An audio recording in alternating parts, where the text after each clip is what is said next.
¿Qué tal, compañeros? ¿Cómo están? Aquí saludándolos otra vez.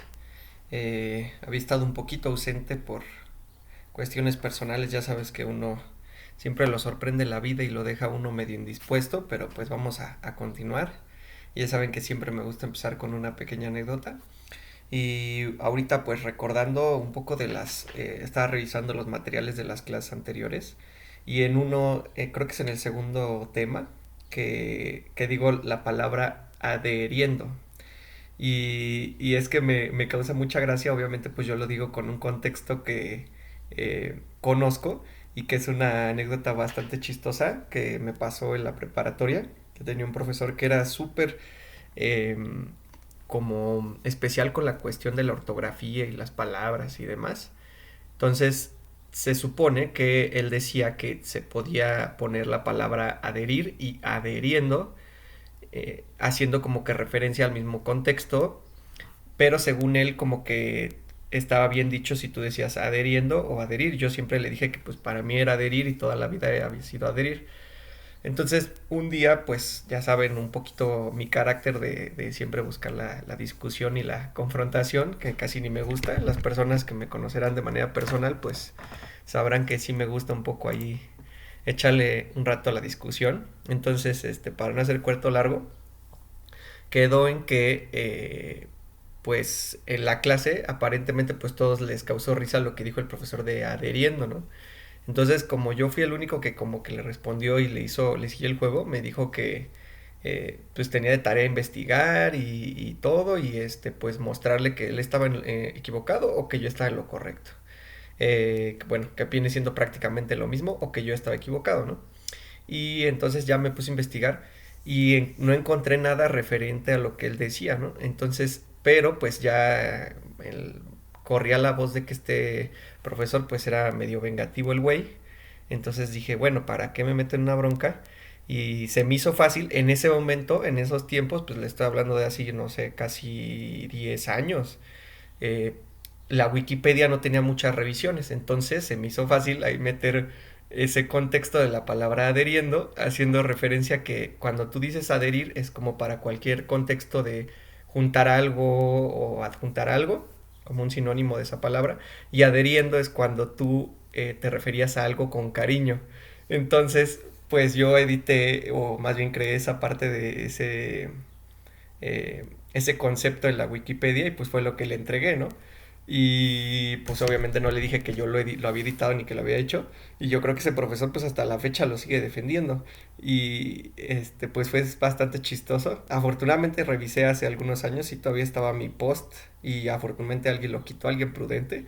Pues, obviamente uno como alumno y joven pues no piensas mucho en esas cosas, pero me dio mucha risa, como él, pues, con tal de tener la razón, o sea, creyó todo lo que allí escribía y todo. Yo, de hecho, les digo, yo lo revisé hace unos años, bueno, más bien, trataba de recordar lo que había escrito hace unos años y la verdad estaba súper chafa lo que había puesto ahí, pero pues él, obviamente en su necedad, pues creyó lo que estaba escuchando nada más por tener la razón, ¿no? Y pues nada más les quería contar esa reflexión para que cuando a ustedes les pase lo mismo, pues ya sepamos, ¿no? A que es adheriendo es con cariño y adherir es de adjuntar, ¿no? Y de juntar algo más. Entonces continuamos con el cuarto tema. En este caso vamos a ver la parte de lo que es el for loop. En este caso el for básicamente tiene la finalidad de hacer como un ciclo, es decir, de iterar, generar repeticiones o corridas sobre algún objeto. Normalmente en Python lo que se utilizan son las listas, tuples, cadenas o algún objeto iterable. Por ejemplo, tú puedes, digamos, poner un número y es decir que este for iteraría de un número inicial a un cierto número. En el caso de las listas, iteraría sobre los elementos que pertenecen a esa lista. En esta parte, aquí tenemos un ejemplo de más o menos cómo se leería esta parte del for y la sintaxis que tiene. Tú pondrías, por ejemplo, el for, iniciarías, pondrías a la referencia a la variable que se va a ir iterando, es decir, que va a ir cambiando y va a ir tomando los valores de la lista o de lo que sea, que sería elemento, y luego aquí ya iría propiamente tu lista. Entonces lo que nosotros estaríamos haciendo aquí es, por cada iteración del for, esta variable elemento va tomando uno de los valores que tiene esta lista de elementos. o tuple o cadena, lo que sea esto, pero va tomando cada vez un valor. Y dentro del for, bueno, obviamente terminamos con 2 puntos y procedemos a entrar dentro del for, donde acuérdense que generamos una indentación similar a lo que se hacía en el if. Y aquí ya podemos poner algún programa, alguna condición, alguna secuencia que queramos hacer, ¿no? Entonces, algunos ejemplos básicos del uso del for, pues son estos dos. En este caso, tenemos que iniciamos el for. Nosotros asignamos una variable que se llama i, en este caso que es esta, y le decimos que dentro, es decir, dentro del rango 10. Lo que va a hacer esto es prácticamente en esta función rango, lo que nos hace es como generar este objeto iterable que va a correr de 0 normalmente hasta 10. En este caso, lo que va a ir haciendo el programa es ir imprimiendo con este print cada uno de los valores que toma la variable i durante este rango que estamos estableciendo.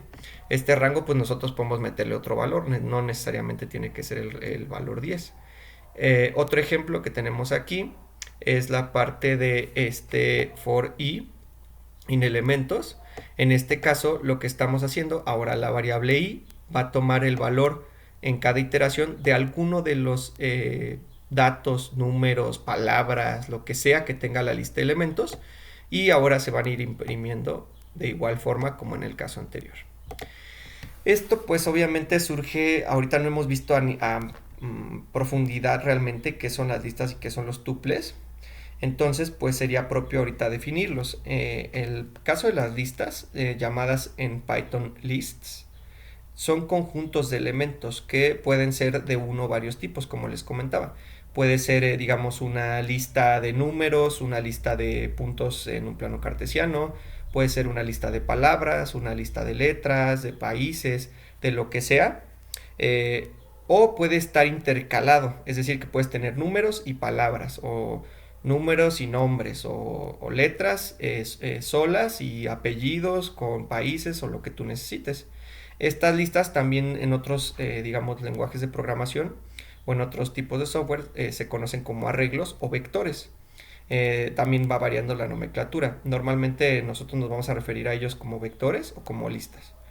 Y bueno, ya que son relativamente similares en otros lenguajes de programación, esta es una de las, digamos, variables más importantes o el tipo de variable más importante que vamos a ver, porque aparte pues nos permite, digamos, como automatizar o almacenar grandes cantidades de datos. Y aquí un ejemplo de cómo se vería una variable tipo lista, ¿no? Entonces nosotros asignamos un nombre que va a ser en este caso lista. Entonces, en este ejemplo de lista, en este caso, pues nosotros le llamamos lista a esta variable y la igualamos y empezamos abriendo un corchete y de igual forma para representar hasta dónde corre esta lista hay que cerrar el corchete que vendría siendo este último de aquí. Aquí lo que les comentaba era esto de que puede tener varios tipos de datos. En este caso estamos metiendo números, que sería el 1 y el 2. Después estamos metiendo un 3, pero como string, entre comillas. También la palabra hola. E inclusive se puede incluir dentro de una lista más listas. Entonces aquí estamos incluyendo una nueva variable que va a ser una lista dentro de esta variable llamada lista, ¿no? Entonces va a ser y va a contener el 10 y el 22 y de igual forma se abre con un corchete y se cierra para representar hasta dónde corresponde esta variable. Es importante también que sepan esto porque de aquí y sobre todo el concepto de que tú la lista la puedes visualizar como vector, cuando estás hablando de listas que contienen listas es cuando surge el concepto de una matriz, porque si alguien sabe un poco de álgebra, se dará cuenta que digamos el vector es una representación de una matriz unidimensional y conforme pues esta matriz va aumentando en dimensiones, va a ir pues ahora sí que incrementando esta parte de o recibir este nombre de matriz como tal a partir de 2 dimensiones en adelante. Y en este caso es lo que nos permite hacer este lenguaje como Python. Es decir, que nosotros además de representar vectores unidimensionales, podemos representar vectores de más dimensiones que pues son ocupados en otro tipo de cuestiones como la parte de procesamiento de imágenes, algunos conceptos de ciencia de datos y demás. Pero bueno, en el caso de los tuples, este es muy similar al concepto de la lista, sin embargo su única característica principal es que son inmutables, es decir, que no los puedes modificar en su orden. Si nosotros quisiéramos, por ejemplo, a esta lista ordenarla, cuando nosotros la llamamos, bueno, en esta parte más bien, podríamos hacerlo si, por ejemplo, tal vez se trata de una lista de números del 1 al 10, puestos en algún orden aleatorio y nosotros quisiéramos ordenarla, se podría y podríamos llamarlo asimismo esta variable lista.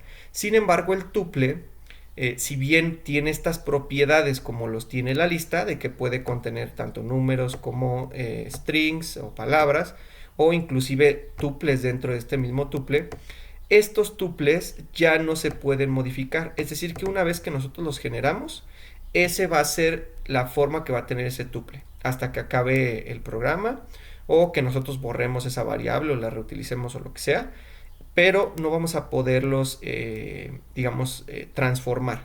Siempre van a tener esos datos y en ese orden. Entonces es bien importante también esto. Los tuples se ocupan para cierto tipo de tareas y las listas usualmente son un poquito más flexibles. No para todas las tareas podrías usar un tuple, pero sí a lo mejor para la mayoría podrías usar listas, y en algunos casos excepcionales que tú busques algún como funcionalidad diferente, podrías usar un tuple para garantizar que, por ejemplo, no haya alguna modificación de cierta información y demás. ¿Ok? Entonces, con esto en mente, pues vamos a pasar en este caso a hacer el programa que corresponde a esta clase. Va a ser un poquito larguito, pero va a ser un programa bastante interesante porque ya nos permite, con lo que ya conocemos hasta ahorita, pues integrar un poquito más de cosas y hacerlo un poquito más realista, ¿no? El programa. En este caso, pues ya saben, siempre empezando con la parte inicial, que es colocar el nombre del programa. Y vamos también a colocar, pues a qué es lo que se va, o qué es lo que nosotros buscamos hacer en este programa. Yo aquí lo que planteaba era que hiciéramos una graficadora de funciones, ¿no? Para mezclar lo que vimos de operaciones básicas, para mezclar lo que vimos del if, la parte del print, obviamente, input, y ahorita meterle el for. Porque muchas veces para las cuestiones gráficas nosotros vamos a necesitar el for, y sobre todo para calcular ciertos datos que ahorita vamos a ver. Entonces este programa pues va a ser la graficadora de funciones, ¿no? Ok. El autor, pues ya saben, su servidor. Bueno, primero la fecha, como siempre, para manejar un cierto estándar. Estamos a 23. Es lo que les digo, que ya haya pasado un ratito de la última vez que me puse a grabar los videos. Pero esperemos ya continuar y ser más constantes, sobre todo para que esto vaya mejor. Que de todas maneras yo planeo sacar todos estos videos de alguna forma secuencial, para que no tengan que esperar a que cuando me digne a hacer el siguiente tema, entonces pues posiblemente ustedes los vean ya todos de corrido. Si les interesa, entonces no van a tener ningún problema. Ok, entonces ya tenemos esto. Importante, y ahorita un concepto, un tema una idea que vamos a ver que es bastante importante, es la parte de importar paqueterías. Dado que vamos a hacer algunas cuestiones gráficas, por ello lo de graficadora de funciones, vamos a importar paqueterías. La primera, y que es la que más se usa normalmente para cualquier tipo de cuestión científica que requiera el uso de Python, es la paquetería de NumPy. Esta paquetería tiene, o la tarea de, o más bien está constituida por una serie de funciones de cómputo científico, y pues es la principal, digamos, de Python. O sea, realmente de aquí hay muchas otras paqueterías que se derivan a partir de NumPy o que ocupan NumPy en alguna cuestión, incluido esta que vamos a usar, que va a ser matplotlib. Esta paquetería es la también por excelencia para cuestiones gráficas, principalmente de cosas no muy robustas, no muy elaboradas. También pues se podría decir que es una paquetería de visualización en general. Y está orientada principalmente a trabajar de la mano con NumPy y otras paqueterías como Pandas y demás.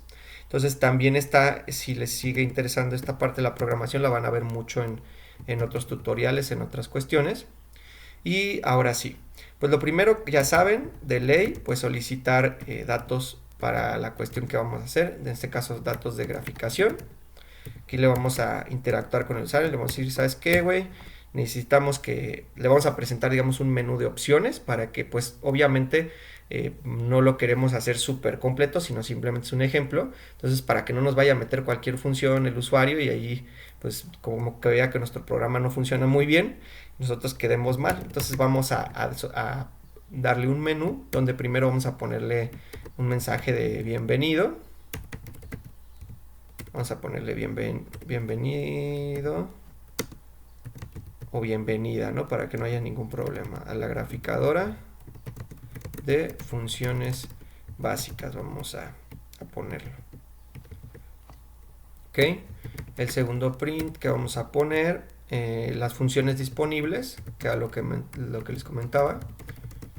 Disponibles son 2 puntos y ahora sí vamos a meterle menú, ¿no? Primera. A mí me gusta aquí, digamos, identarlo un poquito para que se note la separación.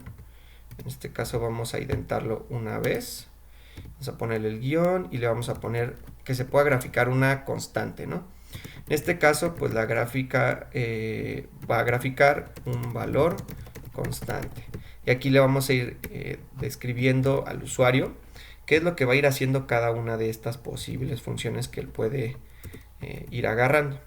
La siguiente que vamos a hacer va a ser que grafique Y, que es decir, la de constante saben que es una línea horizontal. Si tenemos, por ejemplo, el eje X como nuestro eje horizontal referencial y el eje Y vertical, la constante sería algún valor que parte de algún punto sobre el eje de las X y corre en un mismo valor de Y. Es decir, que esta constante se refiere a que va a tener Y un único valor.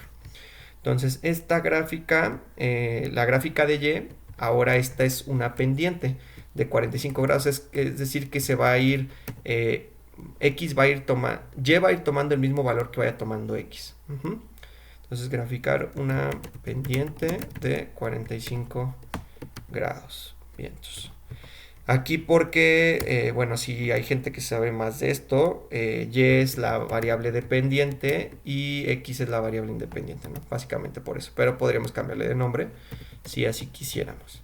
Otra gráfica que le vamos a poner en el menú, pues va a ser la gráfica seno, básica también, que va a ser graficar una función senoidal. Va. Vamos a copiar esta para hacer también la cosenoidal, que también es súper básica. Y le vamos a poner que va a graficar una función cosenoidal. Ok.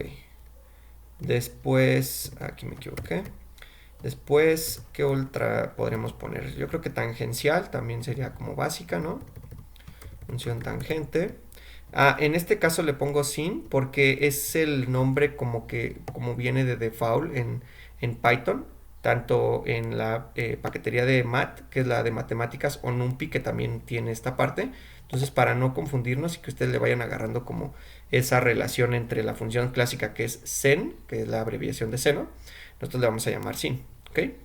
Y esta quedamos que a la tangencial, ¿no? Ok.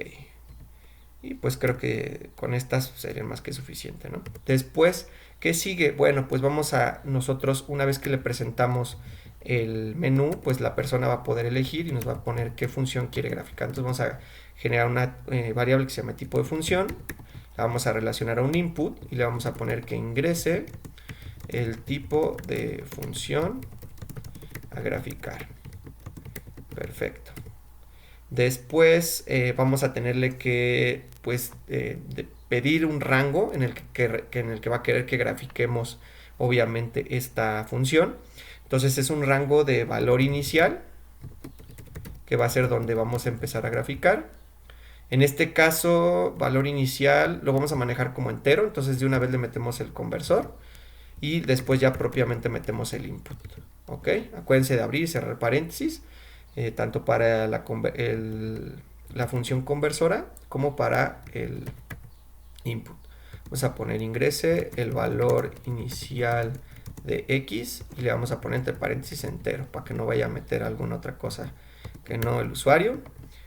Y necesitamos también un valor donde vamos a terminar de graficar. En este caso va a ser valor final. Vamos a ponerle igual un conversor a entero, después nuestro input y cerramos ambos. Ok, le vamos a poner ingrese el valor final de X y otra vez en entero para que no haya de que a Chuchita la bolsearon y el güey nos quiera meter que letras o que alguna variable o lo que sea. No, que nos meta un número y un número entero, por favor, porque si no, no funciona nuestro programa. Perfecto. Lo que sigue es, ahora vamos a poner esta parte de, ¿cómo se llama? Las listas que nosotros vamos a ir utilizando. Entonces, estas listas lo que van a hacer es contener estos valores que vamos a ir calculando de la función y que vamos a graficar tanto para X como para Y. Entonces, vamos a hacer todo esto dentro de algo como, ¿cómo lo vamos a llamar? Procesar la selección de tipo de función. Vamos a procesar la selección de tipo de función. ¿Va? Entonces, en esta parte, lo primero que vamos a empezar, lo que les decía, valores de X, son los que vamos a ir almacenando. Y así declaramos, así se declara una lista vacía. En este caso es una lista unidimensional vacía, que solamente lo único que hacemos aquí es ponerle como tal la parte de el nombre de la lista y ponerle aquí asimismo, permítanme, y asimismo poder, digamos, establecer que vamos a necesitar una lista, pero que pues inicialmente esta lista no va a tener ningún valor. Tú puedes inicialmente ponerle los valores directos a la lista sin ningún problema, pero aquí estamos asumiendo que nosotros vamos a calcular esos valores. Entonces por eso vamos a hacer ahorita la lista vacía. De igual forma vamos a hacer una lista de valores para y de igual forma va a estar vacía. ¿Ok? Ahora sí, vamos a empezar con el menú, un poco similar a lo que hicimos en la clase pasada. Abrimos nuestro primer if. Vamos a ponerle si el tipo de función es igual, la primerita es la de constante, entonces vamos a ponerle const. Si este tipo de función es igual a constante, pues ¿qué vamos a hacer? ¿No? Lo primero, pues vamos a... bueno, primero vamos a hacer todo el menú, después vamos a ir poniendo todo. Entonces el siguiente va a ser un elif, es decir, una siguiente pregunta, tipo de función es igual, acuérdense, siempre que estemos evaluando dentro del if, doble igual, porque si no lo maneja como asignación, si no manejamos ese doble igual, no lo respeta como esa pregunta, digamos. Va a ser el de y, que es la pendiente de 45 grados. Después el otro caso es tipo función igual igual con seno de x, dos puntos. Voy a copiar este para continuarnos. Siguiente va a ser si tipo de función es coseno de x. Y el último va a ser si, en este caso, lo que podríamos hacer, dado que ya la última función o lo último que pondría el usuario sería la de tangente, pues podríamos ponerlo simplemente como un else y así garantizamos que... no, perdón. ¿Saben qué? No, esto lo vamos a meter así porque el else lo vamos a usar para en el caso de que se equivocó el usuario y no metió alguno de los casos válidos. Entonces en este else lo que vamos a hacer es prácticamente decirle al usuario, ¿sabes qué? Si metiste mal, no sé, la nomenclatura de alguna de las funciones o lo que sea, le vamos a imprimir para que él sepa y tenga que correr otra vez el programa. La graficadora falló. Por favor, revisar el tipo de funciones permitido. Aquí me equivoqué. Ok. Vientos. Ok. Y bueno, aquí ya continuamos, ¿vale? Entonces, para la parte de constante, que va a ser el primero que vamos a hacer, concentramos y ya está aquí dentado. Ya vieron que se escribe un poquito más adelantito donde está el if inicialmente.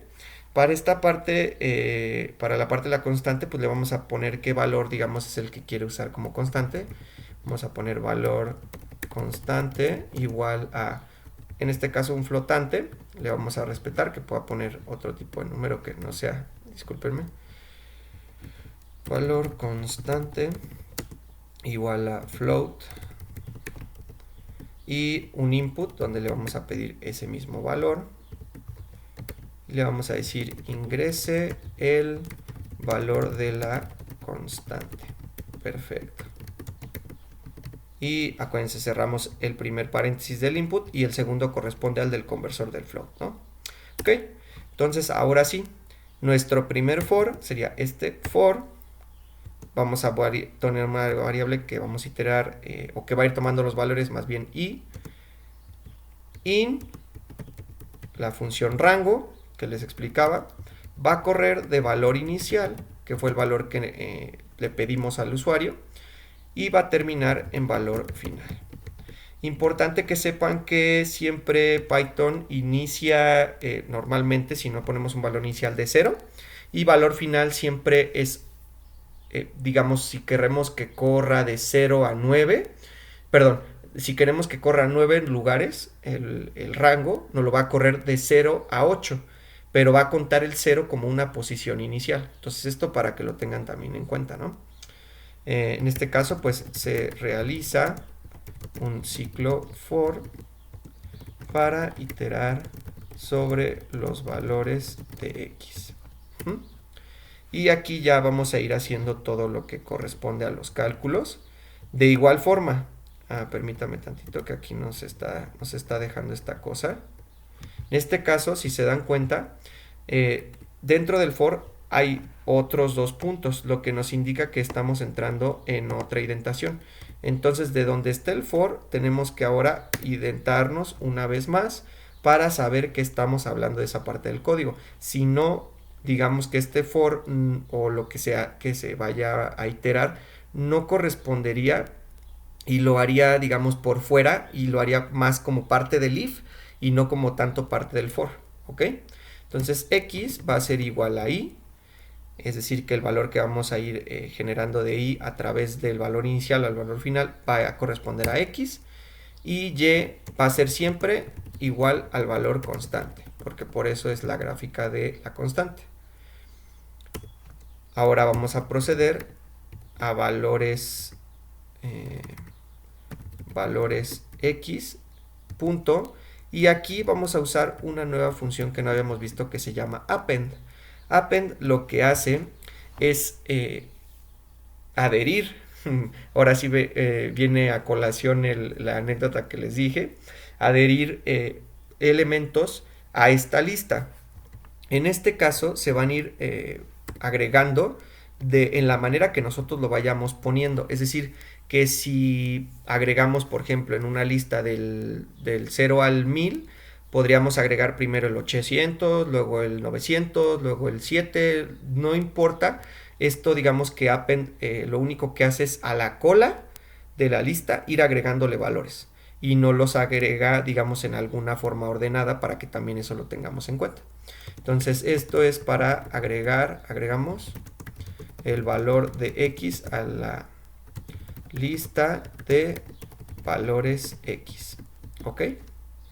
Y de igual forma vamos a hacer lo mismo con la lista de y, punto append, y le vamos a pasar a y agregamos el valor de y a la lista de valores y, ¿ok?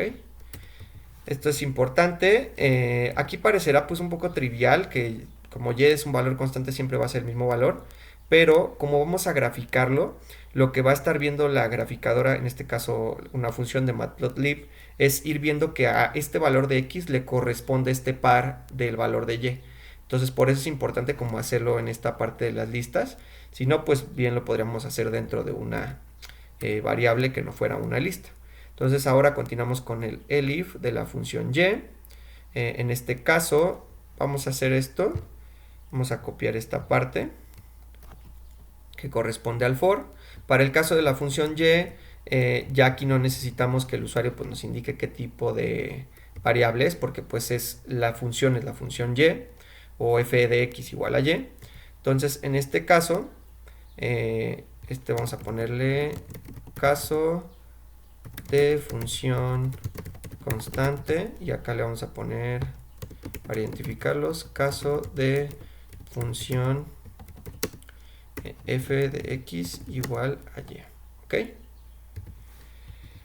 Y lo mismo, vamos a hacer un for, que aquí ya lo copiamos y lo pegamos. En este caso vamos a ponerle otra variable j para ir identificando los diferentes casos. Lo mismo, asignamos a x el valor de j. Y en este caso, pues como y va a ir tomando los diferentes valores que tome x, entonces a y le va a corresponder el valor de x. Y de igual forma agregamos estos valores a las listas correspondientes. En este caso vamos a poner aquí una pequeña notita. El valor de y es igual a x. ¿Va? Para que no haya de que, ay, no, ¿de dónde sacó eso, profe? ¿O de dónde sacaste eso, compañero? Entonces, pues ya, ¿no? En este caso, vamos a ponerle caso de función seno de x, ¿ok? Ahora, en este caso, algo que se me había olvidado comentarles es que, digamos, de estos ciclos for, más bien, de estos iteradores como range, existen de muchos tipos y en distintas presentaciones, digamos. En este caso, range clásico, el que viene en la parte estándar de Python, solo puede iterar sobre valores enteros. Entonces, esto pues obviamente nos limita en la calidad en la que nosotros querramos presentar un resultado. Para la función seno, coseno y tangente, es importante tener en cuenta que idealmente tendríamos que manejar valores con decimales para poder como ver esa curva suave y apreciar cómo se está graficando realmente. Entonces, lo que podemos hacer nosotros es utilizar una función o un iterador que está presente en NumPy. En este caso, cuando tú te refieres a una función de alguna paquetería en específico, nosotros en esta parte de aquí la declaramos como importa NumPy, es decir, trae esta paquetería NumPy y tráela como, o sea, as np. Entonces, siempre que nosotros nos llamemos a funciones de esta paquetería, es decir, en palabras llanas, es decir, como técnicas o métodos que contiene esta paquetería, nos vamos a referir a ellos como np y el nombre de la función que queramos hacer. Lo mismo con matplotlib. En este caso, a matplotlib la vamos a importar como plt. Entonces, siempre que nos refiramos a alguna función, va a ser de graficadora, va a ser plt. Entonces, en este caso, ponemos esto y vamos a llamar a una función np, es decir, de NumPy, que se llama arrange, y le vamos a poner el valor inicial, que va a ser igual que en el caso del range normal de toda la vida, va a terminar en valor final. Sin embargo, le vamos a poner que vaya de punto 1 en punto 1. Entonces aquí es lo que les decía, en vez de ir avanzando como lo haría un iterador normal de 0, 1, 2, 3, 4, 5, 6, 7 hasta el 10, no sé, aquí va a ir 0, 0.1, 0.2, 0.3, 0.4. Entonces, esa es la idea de por qué estamos ocupando esta parte. Entonces, para que igual no se les olvide, pues vamos a agregarle una nota aquí, que pues ahora se ocupa un iterador muy similar al for natural de Python, pero este es generado por la paquetería NumPy, y permite tener arreglos con valores flotantes, es decir, con decimales, porque no haya de que es flotante, ya no me acuerdo, pues ahí está, es que tenga decimales, básicamente. Y tener tamaños de pasos decimales, que a lo que poníamos del punto 0,1, es decir, eso nos va a permitir ir avanzando de punto 0,1 en punto 0,1, ¿ok? Entonces ya de aquí, igual sus dos puntos del for, y le damos enter y ya nos maneja esa indentación que les digo importante, siempre tenganla en cuenta porque luego por eso pasan los errores. Entonces en este caso x va a tomar el valor de k y y vamos a ocupar otra función de numpy que vamos a llamar np sin, que es la función seno, y le vamos a pasar el valor que tiene x, y esto nos va a calcular la función seno del valor actual de x, ¿va? Les digo, esta función seno también está disponible en otras paqueterías como mat, que es, digamos, solamente de como funciones matemáticas y es como más simple para la parte de Python. Pero pues nosotros, aprovechando que tenemos ya NumPy utilizándolo en Arrange, entonces lo vamos a ocupar también aquí. Y vamos a agregar los valores de x al arreglo, a la lista x, y valores y a la lista de y, ¿no? Perfecto. Entonces este proceso vamos a repetirlo. Ahora vamos a copiar este for para el caso de la función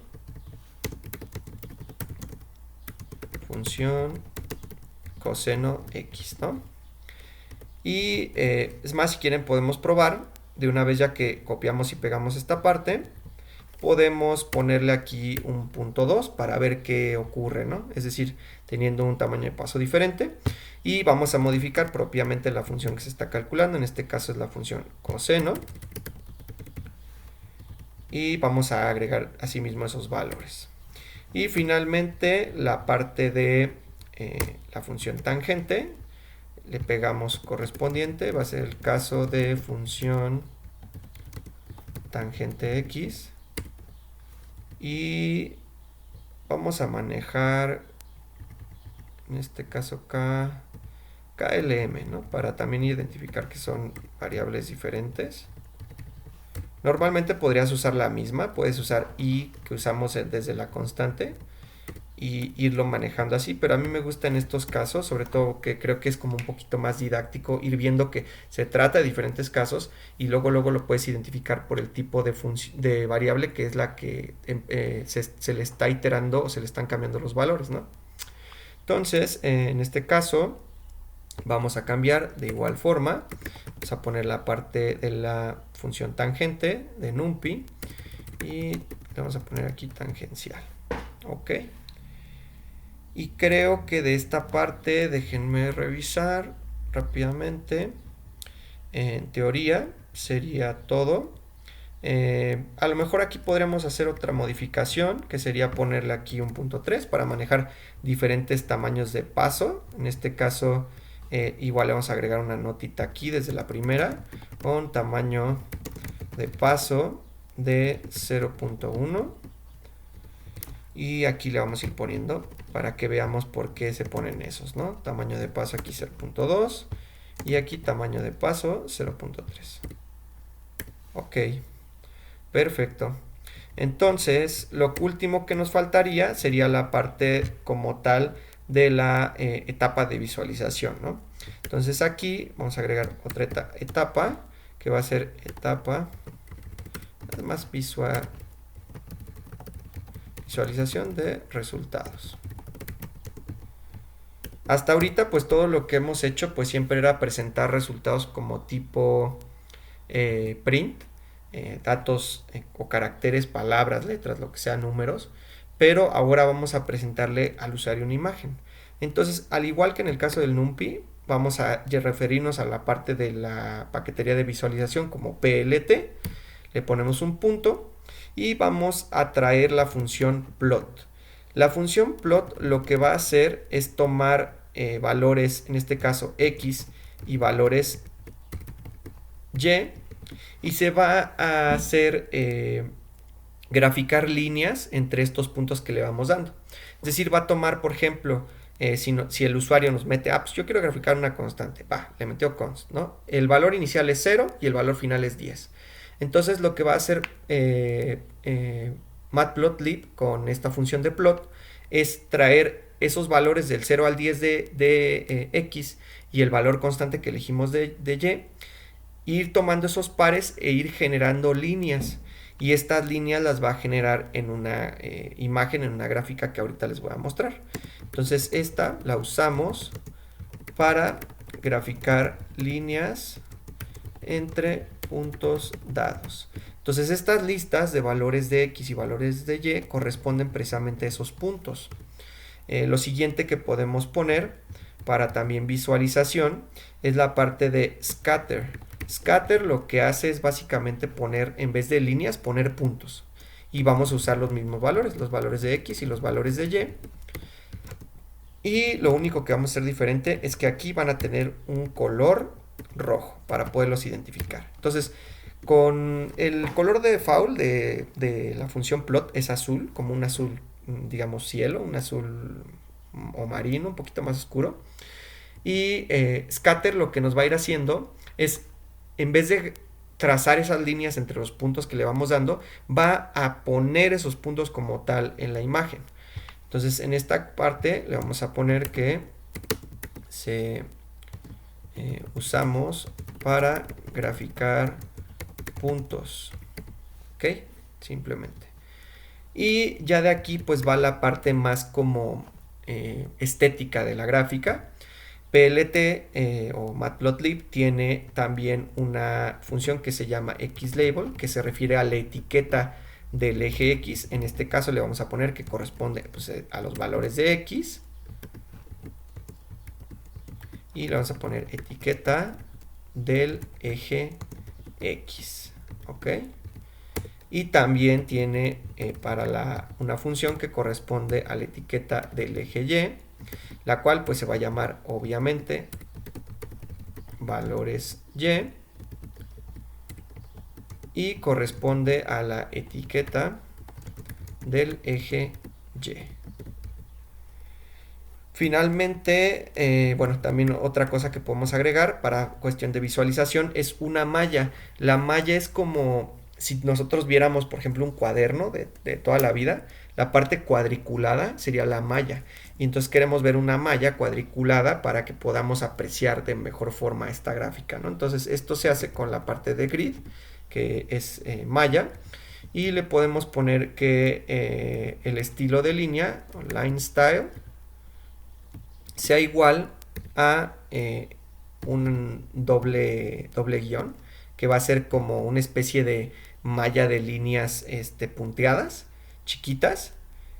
En este caso, pues vamos a ponerle que es la función para generar la malla de la gráfica con líneas punteadas. No sé si líneas lleva acento ahí o no, pero pues total. La verdad no me importa mucho mi ortografía. Entonces, y por último, función súper importante, plt show o matplotlib.show.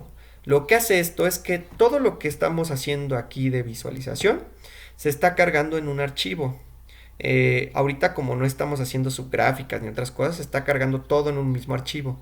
Pero si nosotros no colocamos esta función, esto nunca se nos va a mostrar. Entonces plt.show lo único que hace es permitirnos presentar esa imagen.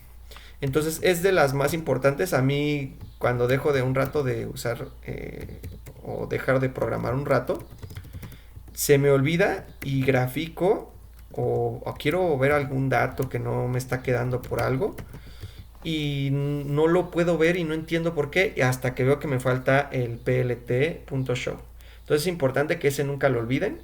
Siempre va a haber, puedes digamos, trazar la gráfica súper simple, sin ponerle nada de que las etiquetas de X, las de Y, la malla ni nada. Y simplemente ponerle un plt.plot, los valores que quieras graficar, que van a ser, digamos, las líneas, y ponerle plt show y te la grafica. Así simple y sencillo. Pero pues nosotros le queremos dar un poquito más de caché, pues, para que también no estén aquí perdiendo su tiempo así escuchándome con mis reflexiones y todo. Entonces que pues tengan también esa parte de que sepan que pueden hacer las cosas un poquito con más detalle y un poquito más con un poquito más como de presentación, digamos. Entonces pues ya sería todo. Vamos ahora a correrlo. Obviamente ahorita todavía no lo hemos guardado y nos va a pedir que lo guardemos y lo vamos a guardar en la carpeta y todo. Entonces vamos a hacerlo. Va a decir que sí, queremos guardar. Ok, lo vamos a guardar en la carpeta que hemos estado usando, que va a ser proyectos, clases de YouTube, introducción a Python, programas de Python, y lo vamos a llamar clase 4 programa, ¿no? Vamos a ver si corre, a ver si no me equivoqué en algo. Y nos manda ahora sí al shell, está corriendo. Ok, perfecto. Bienvenido, bienvenida a la graficadora de funciones básicas. A la graficadora de funciones básicas, las funciones disponibles son const, o constante, y para una pen de 45, gráfica senoidal, cosenoidal. Ok, perfecto. Vamos a por la primera, ¿no? Const. Queremos graficar una constante. Ingresa el valor inicial, pues vamos a ponerle que corra de 0 a 20. Y el valor de la constante pues va a ser un 5. Y le damos enter y perfecto. Si se dan cuenta, esto es lo que genera Matplotlib. Es esta gráfica que estamos viendo ahorita. Y lo que nos hizo es prácticamente generarnos lo que es el eje X, que es la parte de aquí inferior, donde está el cursor. Luego la parte del eje Y en el costado izquierdo. Y nos graficó de la parte 0 a la parte 20. Porque era lo que les comentaba, que va de 0 a 19 para que sean 20 elementos. Entonces si queremos que llegue como tal al 20, pues le tenemos que poner que sea 21, porque nos está quitando 1 por el 0. O sea, acuérdense de esa parte. Y como les decía, plot nos genera esta línea que va conectando los puntos en color azul, y scatter es la que corresponde a estos puntos color rojo. La parte de la malla, que es la función de grid, es la que nos hace estas líneas punteadas en la parte de atrás para ir viendo, ¿no? Como que visualmente dónde están corresponden los números y todo, y ver si la gráfica está bien. Y las etiquetas que pusimos, valores X, valores Y. Perfecto.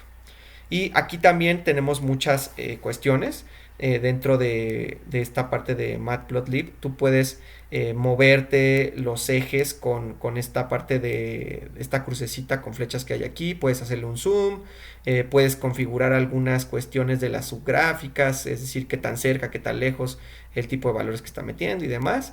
E inclusive puedes guardar la figura. O sea, si tú, por ejemplo, haces algún análisis simple de algo, de alguna tarea de física, de matemáticas, de química, y que te pidan graficar algo, puedes hacer la gráfica en tu programa y guardar la imagen y así pasarla a un archivo de Word, a una presentación de PowerPoint, a lo que tú necesites.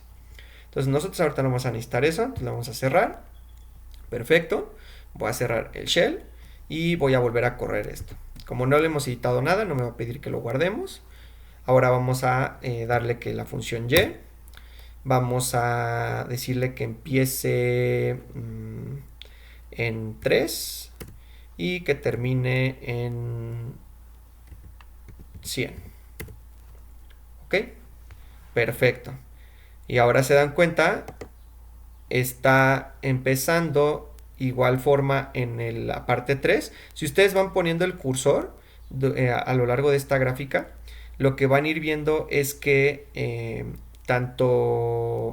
bueno, hay unos valorcitos que están en la parte de izquierda, perdón, en la parte derecha inferior, que van a ir variando y que les va indicando aproximadamente en qué posición encuentra su cursor, para que ustedes también puedan ver pues qué tan efectivo, qué tan preciso está haciendo en esta gráfica. Entonces de igual forma vemos que hay un buen de puntitos rojos que corresponden a scatter, y la línea azul que va conectando estos puntos, que es la que corresponde a plot. Y en este caso pues digamos todo se ve como muy seguidito, muy bien, ¿no? Y vamos a hacer lo mismo, voy a cerrar otra vez el shell Voy a correr otra vez el programa. Vamos a correr ahora la función seno de x, que es la primerita. La vamos a poner así tal cual, seno de x, nada de que le queramos poner seno de exponencial de no sé qué, porque eso no está puesto en nuestro if o en nuestros casos de la graficadora, y tendríamos que especificarle y hacer los cálculos correspondientes a las diferentes, si queremos meterle alguna otra cuestión dentro de ese parámetro x, digamos. Entonces en este caso pues le vamos a poner que empiece en 0 y que termine en 25. Perfecto. Y vemos que efectivamente en este caso estamos teniendo la función, parte del 0. La función senoidal siempre tiene que partir o cruzar el eje vertical, el eje de las y, en la parte que corresponde a 0. Y efectivamente de ahí nace o de ahí parte y va avanzando hasta el 25. En este caso está llegando en arrange. Lo que estamos teniendo es que sí nos está generando como que ese número extra que no nos está generando range. Range nos estaba generando que si le poníamos de 0 a 10, nos lo hacía del punto inicial 0 al 10, nos hacía del 0 al 9, que correspondía a 10 elementos contando el 0. En este caso, al range sí nos está respetando la parte del 25. Pero creo que no, creo que les estoy mintiendo. Sí, no, estoy equivocado, porque si fuera así, entonces este debería terminar prácticamente muy cercano a donde inició, y no es así. Entonces yo creo que está manejando lo mismo, solamente que se está viendo un poquito más con una cierta distinción por la cuestión de los pasos que estamos tomando, que en este caso son pasos de punto 1. Y bueno, vamos a continuar ahora con el caso cosenoidal. Coseno de x. Vamos a iniciar igualmente de 0 y vamos hasta 25. Y efectivamente, ahora estamos manejando un paso de punto 2 en punto 2. Y vemos que ahora efectivamente, como les comentaba, ahora coseno, corta el eje vertical, el eje de las y en el punto máximo, que en este caso es 1, y no nace como seno, que nacía cuando era el valor 0, nacía en 0. En este caso, cuando tú evalúas la función coseno en 0, te va a dar un 1, y efectivamente es lo que corresponde. Y aquí vemos que cómo es que va saltando un poco más los puntos, pero se sigue apreciando esta curva realmente pues bastante suave, ¿no? Bastante bien dibujada. Y de igual forma pues hasta donde le pusimos que terminase una iteración antes, por la cuestión de que esto lo que les decía, ¿no? De los puntos estar un poquito más, los saltos están un poquito más reducidos entre iteración e iteración, pues da la impresión de que nos está manejando como más datos que la función arrange, pero solamente es por el paso realmente, por el tamaño de paso. Y por último vamos a graficar la función tangencial, ya para que se puedan ir a su casa a descansar o a presentarle este programa al profesor y decir, no, pues yo lo hice, profe. Eso de que lo vi en internet no es cierto. Y perfecto, muy bien. Y de igual forma, ahora vemos la gráfica de la función tangencial. En este caso tenemos pasos de punto 3, por eso se ve un poquito más separado, pero efectivamente pues corresponde, ¿no? Sabemos que la función tangencial tiene como comportamiento que en ciertos puntos como se pierde los datos o tienden al infinito, y después tiene digamos un reinicio la función y vuelve a repetirse este valor con una cierta frecuencia, y estas que vaya por ejemplo digamos teniendo como diferentes picos corresponde a que nuestros pasos son de punto 3 y no son por ejemplo de punto 1, que es algo que podríamos ahorita probar. A ver si estoy diciendo algo con sentido o nada más estoy hablando puras babosadas. Y vamos a ver si modificamos por ejemplo el paso que sea de punto 3 y vamos a manejarlo como punto 1. Vamos a decirle que queremos guardar y que lo corra. Perfecto. Y vamos otra vez a poner la función tangencial de x de 0 a 25 y vamos a ver qué nos arroja. Y ahora sí, era lo que les comentaba. Vean cómo ahorita se ve un poquito más simétrica cómo se está comportando la función. En este caso hay ciertos valores que corresponden a pues como valles o picos mucho más pronunciados que en otros, pero pues prácticamente se ve un comportamiento un poquitito más simétrico que en el caso de cuando manejábamos un paso un poco más grande, ¿va? Entonces pues prácticamente eso es todo en la clase de hoy. Espero que les haya gustado. Ya saben, luego se me olvida decirles, pero siempre es importante pues que compartan, que se suscriban, que le den like. Y con esto pues también para ir poco a poco yo pues les prometo ir mejorando el equipo de grabación. En algún punto inclusive tener una cámara, un poquito más de edición y que no los videos no estén tan pinches como están hasta ahorita. Pero la idea es que vayan ustedes agarrando poco a poco estos conceptos. Realmente yo creo que es lo primordial que no que le pierdan el miedo y que vean que pues es algo relativamente simple y entre más lo vas practicando pues más vas teniendo como que ese feeling y esa forma de resolver problemas o darle solución a ciertas cosas a través de la programación. Y esto pues ya con esta que ustedes han visto pues pueden hacer ya un tipo de programas un poquito más robustos e investigar otro tipo de cosas. Y siempre es importante pues que se mantengan sedientos de esa información. Y si algo pues no les queda claro y todo, déjenmelo en los comentarios y todo, yo los voy a checar, voy a tratarles de contestar a los que más pueda. Obviamente ahorita que vamos empezando y que somos pocos, pues va a haber pocos comentarios, entonces posiblemente les pueda responder a todos. En el caso de las paqueterías de NumPy y de Matplotlib, de igual les comento, hay varios tutoriales en internet o simplemente en páginas, en blogs, lo que sea, de cómo descargarlos y cómo instalarlos. Yo no les digo porque, como les comento, yo estoy en Linux y posiblemente muchos de ustedes que me están viendo no estén en Linux y estén en alguna en Windows o en Mac. Entonces, sí es muy diferente cómo hacer la instalación de estas paqueterías en lo que es Linux que correspondiente a este tipo de otros sistemas operativos. Entonces, por eso no lo hago. Investíguelo. Realmente es muy simple. Va a ser algún comando en esta parte de línea de comandos de Windows. En la Mac, pues en la terminal o lo que sea. Y realmente es bastante simple. Prácticamente yo creo que vamos a ocupar nada más esas dos. NumPy, Matplotlib. Y inclusive ahí les va a servir a ustedes para que vayan investigando y viendo que hay muchas otras. Hay de inteligencia artificial, de procesamiento de imágenes, les decía unas más robustas de cómputo científico, para aplicaciones, para videojuegos. Hay de un buen de cosas que se pueden encontrar paqueterías de Python. Pero pues bueno, hasta aquí chavos y les mando un abrazo, cuídense y pues nos vemos en la próxima.